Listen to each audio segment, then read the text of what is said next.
জি, আমাদের নিবন্ধন এটা আমাদের অধিকার।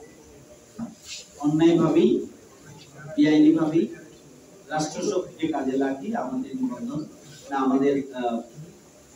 বাতিল করা হয়েছে, পার্টিকে ব্যান করেছে, নিষিদ্ধ করেছে, নির্বাহী আদেশে নিষিদ্ধ করেছে। স্বাভাবিকভাবেই আমরা তো আশাবাদী, অবশ্যই আশাবাদী যে স্বাভাবিকভাবে নিষেধাজ্ঞা প্রত্যাহার পাওয়া।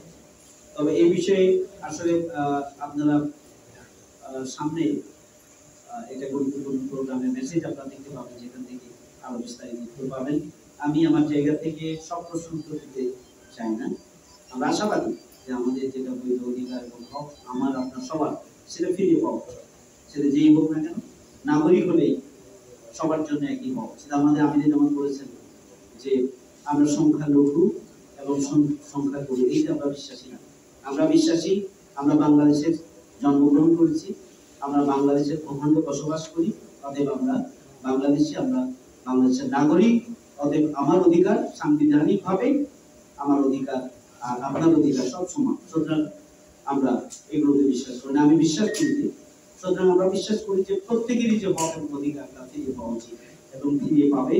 এবং বর্তমান অন্তর্বর্তীকালীন সরকার কতটুকু পারবে, আমরা আশাবাদী যে তারা তাদের এই সময় যতটুকু সম্ভব সেটুকু ফিরে দেওয়ার জন্য চেষ্টা